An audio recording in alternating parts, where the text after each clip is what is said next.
to the judge and to the pastors and friends who are here.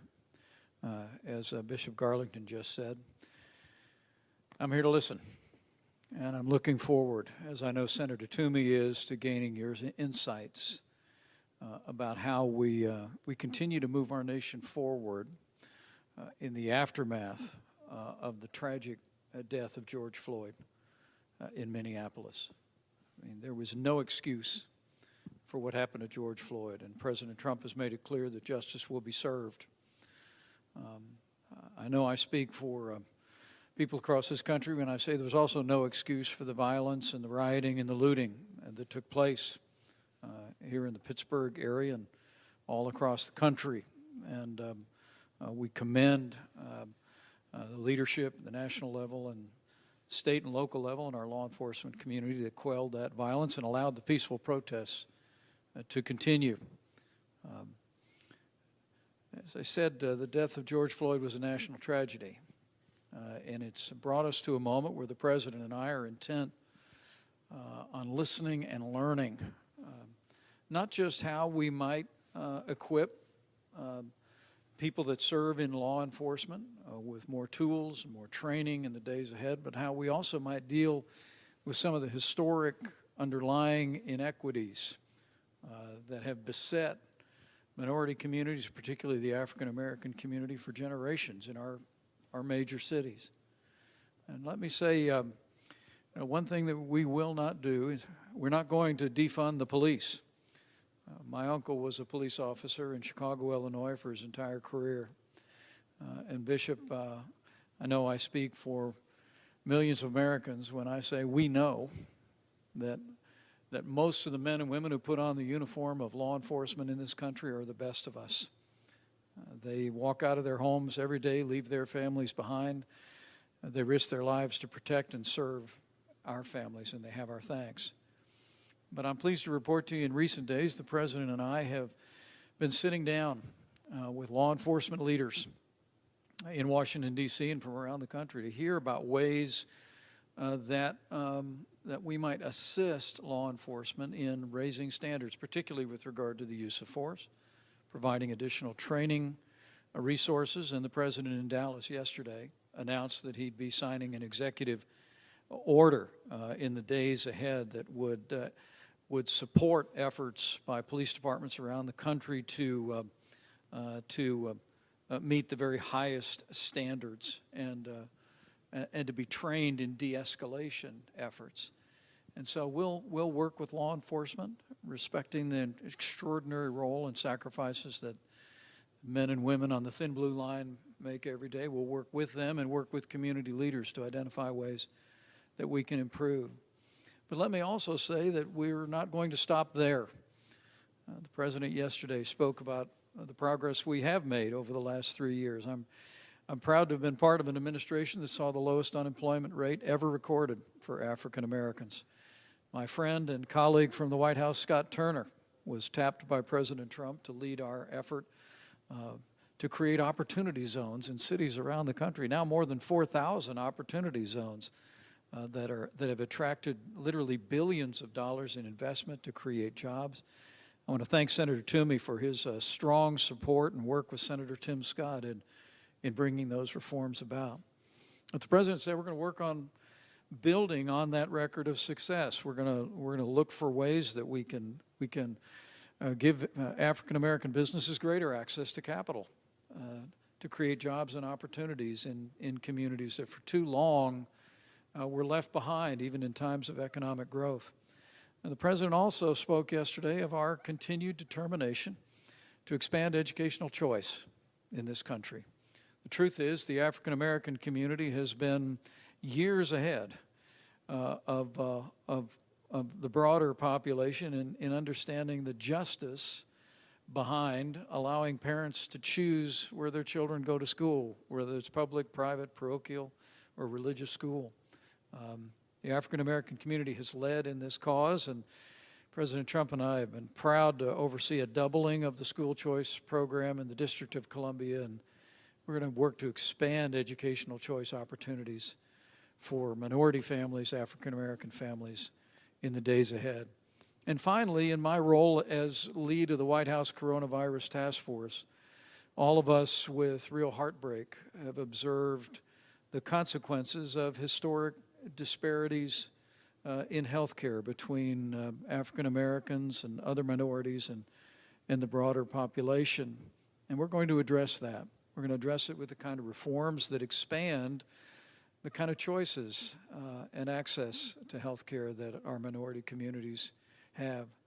And so, Bishop, I'm grateful. I'm grateful for your hospitality today.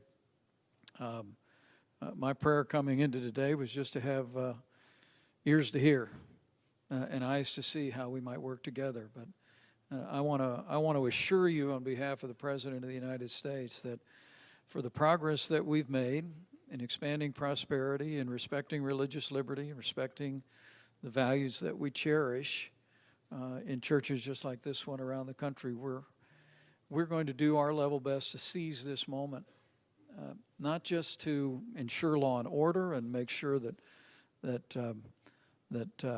we have justice for every American, and that our law enforcement community has the resources they need to do their job, improve in the way they do their job every day. But we're also going to look to seize on this moment, as you said from that movie, Equalizer 2, which I love. You're the first pastor I've met that said that was his favorite movie. But if you haven't seen it, I wouldn't be surprised. There's a lot of truth in that movie, and we're going to try and seize this as you said, as an opportunity. The President and I are absolutely determined. Justice is served. We have law and order.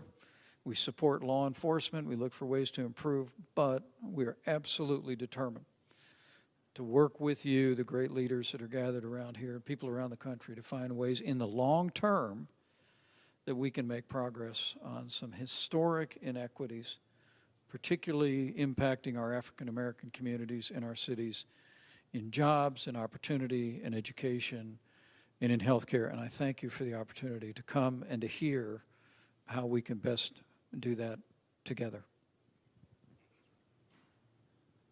Thank you, Mr. Vice President, and thank you, Bishop. Thanks, Scott. And I'm just very moved by what I've heard.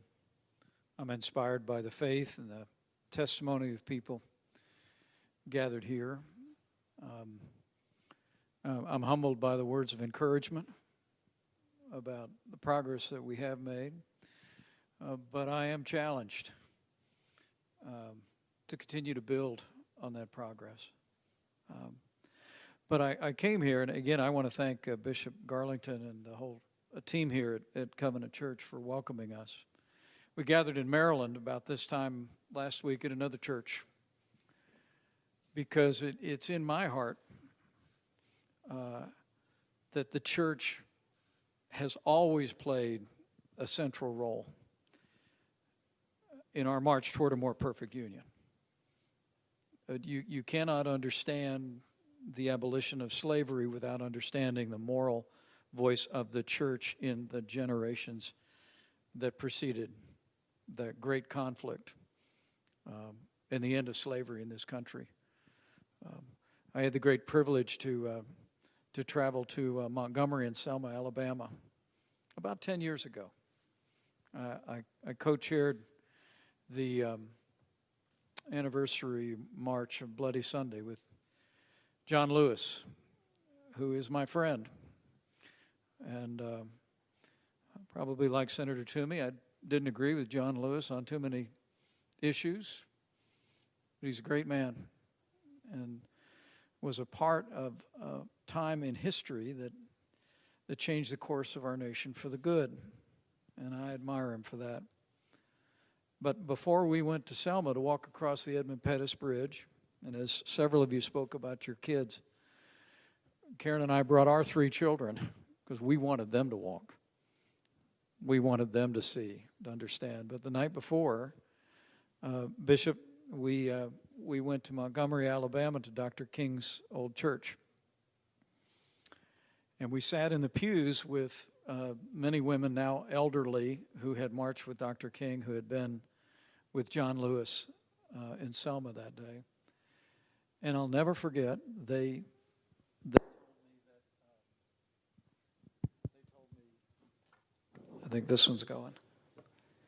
I'll never forget, they talked to me about how the marches began with worship.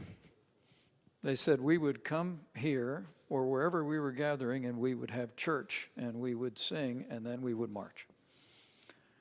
And it brought into high relief, made an indelible mark on my heart again about the role of the church. And I guess I would just, I want to commit to you that whether it's criminal justice reform, we're going to continue to work on the progress that we have made.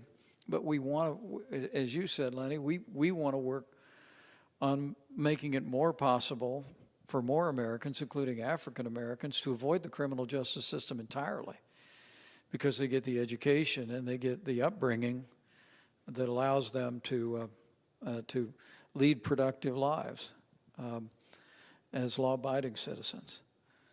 But we're going to continue to build on the opportunity zones. We're going to continue to build on education innovation. But I would love to know, how can we support, maybe Bishop, I'll start with you, but I'd welcome anyone's thoughts. How can we